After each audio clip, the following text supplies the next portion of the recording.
I couldn't really figure out. Is this a rhythm thing? I'm trying to count the seconds that he takes to make his moves. When does he make them? At what times in the game? I couldn't really figure out that rhythm yet. So I retired not being able to figure him out.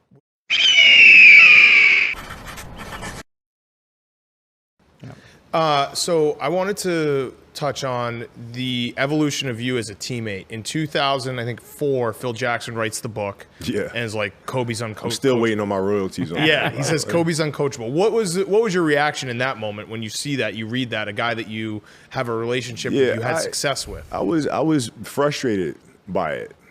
You know what I mean? Because it was always a type of relationship where it was like, for me, it's just come at me direct. Like, I'm right here. You don't have to BS me. We can just hash this out, you and me. And he would rather not do that because that's uncomfortable, right? He'd rather go to the media and do it. So a lot of the stuff that I read in the book was the first time I've ever heard any of this stuff. And I'm like, dude, I'm literally right here. Right. So when he came back, that's one of the things that he said. He apologized for. He was like, listen, I understand. We should just have a direct relationship. And that's how we were able to kind of move forward. But it was really frustrating, man. The apology is good, but the royalty would be nice too. Yeah, well, yeah. I told him, I said, this is like your third book on me now, dude. Right. Like, just keep writing books. Like, I'm gonna write a book on this, like 45 minutes. Yeah. Like, where's my royalty? Yeah, no, check? it's gonna be great. Was there any truth to it though? Do you think was there a moment when you read that and you had to, kind of take a look at yourself and be like, maybe I am not the best teammate? Because there's always this really interesting line to me when you're watching, athletes at their highest level. Yeah. A guy who is a clear alpha leader, he runs the team. There's that line of, is he from like his ego is out of control to he just wants the most out of people. Right. Like Michael Jordan punched Steve Kerr in the face. Like, there's stories of you pushing your teammates and maybe getting some of them kind of crumble in the moment. Yeah. Did you see that and kind of reflect and say, hey, maybe I need to do this differently? Well, I think there's a couple answers to that. So, drive a hard bargain. The people that I've always had issues or problems with are the people that don't demand excellence for themselves. I won't tolerate that. Because when the career is said and done, they're not going to be looking at you, a player on his team, and saying, you didn't win a championship. No, they're going to be looking here, right? So it's my responsibility to make sure everybody's holding themselves accountable. I'm holding you accountable. If we just played a back-to-back and we have practice the next day, your ass better be there, tape ready to go, right? Because I'm there and I'm ready, and I just got finished lifting weights for 2 hours, right? So I hold guys to a higher standard, and I don't sugarcoat stuff. Never have, never will, right? And that tends to rub some people the wrong way. Now, teams that we won championships on, me and all of those guys, still close to this day, extremely close. Right, Lamar and I still close. Fisher, Shannon Brown, D. Fish, all of my guys. Shaq. We're all Shaq, right? Even Shaq. Powell. Did you win a championship with Smush Parker? No. No. Okay, he and I don't talk, by the way. I was going to say that answers that question. That's one of the people that would probably say I was a bad teammate. Yeah. Yeah. Well, but most of the other guys, man, that you wind up having this bond. So, you can't have those kind of relationships with guys years after playing with them and be a bad teammate. Yeah, no, that's fair. That's fair. It's funny. I want to piggyback on that because it is so true. I wasn't as fortunate to win that many championships or as good to win as many championships as Kobe. But in 2009, that roster, they're like 24 brothers.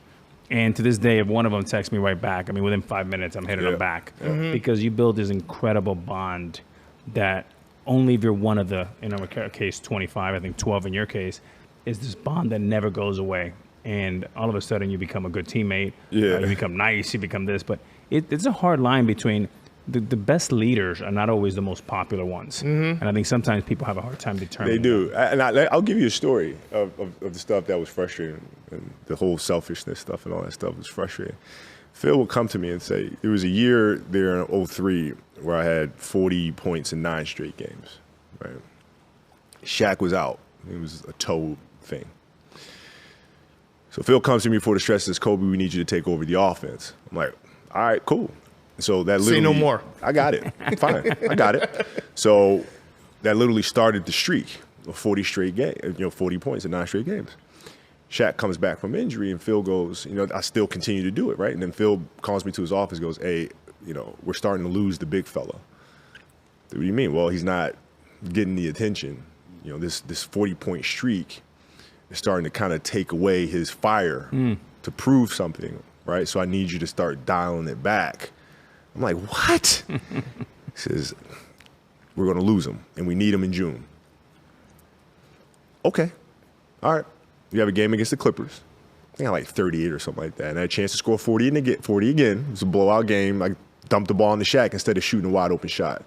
The 40-point streak ended that night. Wow. That was it. And that's inside stuff that people don't know. Right. And you tell me you went into people Phil's don't office know. and said, are you happy Yes. now? Yeah. Because Phil was like, hey, we got to dial it back. We're starting to That's lose the big fella. Perfect Kobe, too.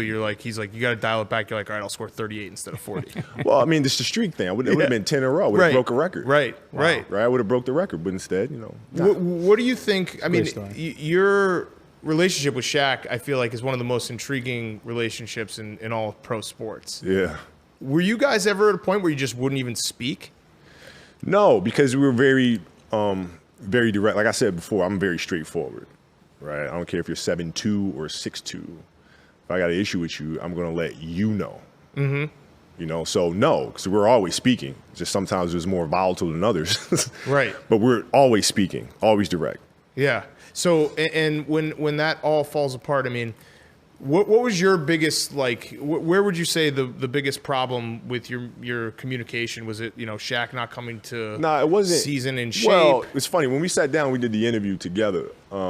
He finally copped to the fact that after we won championships, he was like, okay, I can just relax and coast over the summer because I know I got a teammate who's going to be training 8-10 hours a day. And I was like, see, that's the BS. That would piss me off. That's it. Yeah. That's the issue. Right. That's the issue. But also, it became it's not something that we couldn't have worked out either. Because we've been doing it, right? But I got to a point in my career where it was the rumblings, and some of it created by him that, Kobe can't win without me. And it was like, hold up. No, it's not true. Right. It's not true. Right. And I'm not going to retire and have people hold that over my head. Mm-hmm. I said, no, let's find out. Yeah. So it was just time to go separate ways. So that really did bother you. And it's interesting because in today's NBA, I mean, you see a guy like Kevin Durant go to Golden State. Yeah. You would never have made that move. No, I wouldn't have. But, different strokes for different folks, man. When I was coming up, it was Kobe can't win without Shaq. But I've never heard that argument made about Magic and Kareem. Right. Or Michael and Pip. Right. But that was the thing being thrown my way. And I was like, all right, well, it is what it is. Let's see. Do you think that you got criticized more than a guy like Kevin Durant or the guys who are playing now? No, at the moment, it's all different according to the moment in time, right? It always seems like more when you're in that moment. Mm-hmm. You know what I'm saying? I don't think it's no more, no less. I think now with social media, things tend to perpetuate much, much faster. But back then, conversely, the stories tend to sit a lot longer. Right. There's less fires coming. Yeah. Do you understand on social media that you have the craziest fan base of all time? I understand that my fans are very passionate. The Kobe stands are insane. They're insane. I have a passionate following. Like, they are insane whenever the MJ LeBron thing comes up. Yeah. The Kobe stands, they poke out their head out from under a bush and they're like, just attack you. Yeah, well, I have passionate fans. Was there a part of you when LeBron came here seeing maybe some of the Lakers fans be like, no, Kobe's our guy? Did that? I mean, obviously you want to welcome LeBron, but it shows your impact on the team, the organization. No, I mean, my impact on this organization is to look forward. If I've taught this fan base anything, is that we want excellence, we want championships, and it's about the purple and gold. It's not about one player. I came in here with Magic, and Magic embraced me with open arms, as did Kareem and Worthy and everybody else, and Jerry West and Elgin and all those guys. It's our responsibility to do the same thing for the next generation that comes in. And I take that stuff deadly seriously. Mm-hmm. I mean, it's like, no, guys, we need more championships. Yeah. Talking about deadly serious, I mean, all you got to do in any conversation, if it's getting boring, all you got to say is Kobe LeBron, Kobe Michael, Kobe any of that. And I've been a Michael guy my whole life. Yeah, Magic guy. he's the GOAT. And Who's the GOAT? See, that's the type of immature question. Yeah, No, it's exactly. not. It's who's the GOAT. The regular sports fan. This is what we talk about. I know this is what regular fans talk about. I get it. You don't. So you're saying you're the GOAT? What I'm saying is regular people ask really simple questions sometimes. That's what I'm saying. Okay. And All right. because I'm not a basketball expert, I just say I'm a Kobe guy, and people they want to get debate. I don't debate. Yeah. I just say I'm a Kobe guy. Well, here's a Yeah. fun fact for you, Kobe. LeBron has as many losses in the finals as Michael Jordan has wins in the finals. I don't care. So I do want to talk about mentors, Kobe, because I know that mentorship has been a big part of your life, both you as a mentor and as a mentee. Yeah. But one of the interesting things for me, being a 6'3" shortstop coming up out of Miami, I had one guy to look at because I was scared as fuck that they were going to move me, and I'm like, to third base or to the outfield. I'm like, no, I can play shortstop. You got to leave me. Look at Cal. So I studied. And back in the day, we had the tapes. We didn't have all the I remember technology. that. Yeah. And I studied every tape I can get my hands on, and I would go at night visualizing how he moved his body. He was 6'4", 230. That was enormous for a shortstop. And not only did I study him, people said, well, you're starting to look like him. And I'm like, yeah, that's right, because I want to be like him. Right. And then Cal and I became very, very close. And I remember one trip we went to Japan representing the U.S., and I literally sat in his seat next to him for like 10 hours. And he said, finally, dude, I got to tap out. I need a nap. And I was so enamored by him. So it was such a wonderful treat for me to have that with my mentor. Kind of take us behind kind of the current with Michael. Was there ever a moment that you guys spoke that you felt like it energized you and you learned from him? Yeah, it was crazy, man, because my favorite player was Magic growing up. And then I quickly realized my father stole all my height, and I wasn't going to be a 6'9" point guard. So I had to, so I looked at this young guy coming up. And the thing that I marveled at wasn't the fact that he was getting to the rim and doing these fancy stuff. It was like, how is he getting to the rim? How is he doing it?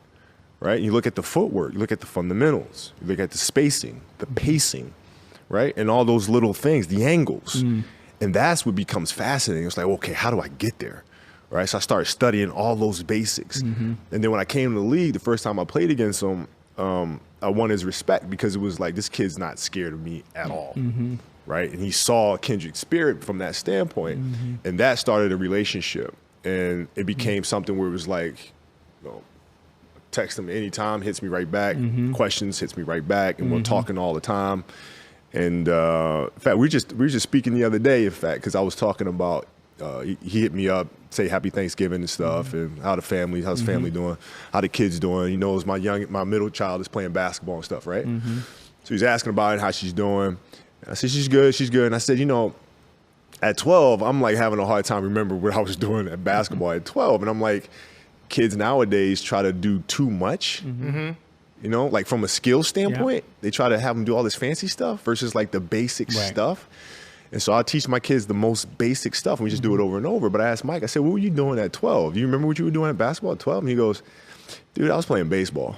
That's right. Let that sink in for a second. That was his dad's favorite. For people out there who are like overtraining their kids at 12 and like doing all this fancy stuff, just let that sink in for a second. That's a good point. Yeah, it's crazy to think about that. Yeah, but he's a great mentor from all aspects. I love Mike. Yeah, all aspects. I mean, I love him too. But I don't know why. I don't know why I said Michael earlier. Like I know him. I probably should put a little respect on it. And just say the GOAT. Michael got stands too. Yeah, Michael got stands. Listen, too. I'll stand all the time. I gave you that LeBron stat. You don't think that I've said that to like everyone I come across? Here's the thing though, man, is that like things that MJ was doing, he learned from David Thompson and Jerry and those guys. Stuff that I've done, I've learned from MJ. Stuff that Bron does, learned from me and playing on the Olympic team and the work ethic and all that stuff. It's a chain thing, man. I know people want to talk about who's this, who's that, because it fills up good conversation time or downtime, whatever the case may be. But for us as athletes, it's really a chain reaction. You can't have one without the other. It's just not possible. That's a good point. That's a good point.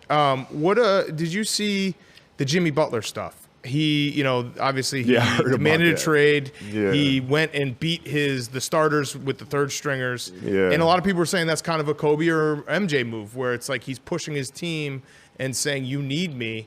Did you think that was a move that you would do or, something that was detrimental? I think most of my teams would just call it a Monday. taking the third stringers and beating the on a first team? Monday. It's just a regular practice, man. Yeah. I mean, well, I read a story that you used to play guys to 100. You'd be like, you have to stay in this gym and play me to 100. And I mean, what was the biggest margin of victory you'd ever win at? Well, in high school, I used to spike guys 99 to 100. No kidding. But, listen, these practices are meant to be competitive. They're meant to be competitive. If your practices aren't more competitive than the games themselves, you're doing the wrong thing. Mm-hmm. And most of these teams and coaches have gotten into a mindset of resting players. Mm-hmm. Oh, it's too much. We're not going to practice light day. Phil never gave us a light day. Mm-hmm. There's no days off. You show up and you work. And you practice. Yeah. And practices are going to be worse. They're going to be more physical. There's going to be more trash talking. And I'm going to let you know. Right? Yeah. If you didn't show up today, I'm going to let you know. Yeah. And it's going to be embarrassing, and you're going to hate it. But when Game 7 rolls around, the NBA Finals, you will be prepared. Mm-hmm. Who would win one-on-one, number 8 Kobe versus number 24 Kobe to 100? I think I would say number 8 would win. Okay. I would say number 8 would win. 2003, number 8. Yeah. The 40-point streak. Yeah. That had to be cut short. Yeah. That's the only trash talking me and MJ have had, by the way. It's his 91 MJ versus my 03. Yes. Yeah. You said that Tony Allen was the toughest guy to defend you. Who was the toughest guy to defend?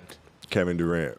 Okay. Kevin Durant. That was the one that I retired without really having to being able to figure out what it is that he, how I can stop him. Why? When he first came in the league, he was easy to defend because he couldn't go right and shoot. You should kind of shoot across his face. So that was a weakness that he had. Also in the post, he couldn't turn left shoulder. Everything was right shoulder. So that gave me areas that I could shut off. Right. And then he started developing it. And now he can pull up left. He can pull up right. He can shoot the long ball. He has runners, left hand, right hand. Before he had a left hand finish at the rim, I could always send him left, force him all the way to the basket. Even with the advantage of his size, he was still uncomfortable finishing with his left. So I could clamp the right hand and now force him into tough situations. But now he developed that. So then I couldn't really figure out, is this a rhythm thing? I'm trying to count the seconds that he takes to make his moves. When does he make them? At what times in the game? I couldn't really figure out that rhythm yet. So I retired not being able to figure him out. When you say Tony Allen was the toughest to guard you, where does Ruben Patterson, the Kobe stopper, the original Kobe stopper? No, he's not on the list. I mean, look, Rube. That was my favorite thing I know. ever. I love Rube. Stopper. So when Rube and I played together, he was the one player that would compete against me hard every day. I mean, he would show up every day. He had that kind of Bob Huggins, Cincinnati, tough mindset type of thing, right? So I love that about him. But then now he's a free agent, and now he's like, oh, yeah, I'm the Kobe stopper. I used to lock him up in practice. So I called him up. I said, Rube, dude, if you need help with the new deal, let me know. Like, I will go to the media and be like, yo, nobody guarded me better than Ruben Patterson. I've seen this guy every day in practice. I will help you with your new deal. Right. But now you done pissed me off. Because now you didn't let me know. Now you went out there and mouthed off. Now I got to kill you every time I play you, and it's not going to be a good situation for you. I loved the every now and then, like, someone would be like, I'm the new Kobe stopper. And it's like, what are you doing? You're just making it worse for yourself. Man, my favorite thing was seeing Sean Kemp before a playoff game. Ruben Patterson had his feet in the ice bucket. Yes, I remember that. The Kobe stopper. The Kobe stopper. All right, come take this 45. I remember that video. Come take this 45. Yeah, that was the NBA on NBC.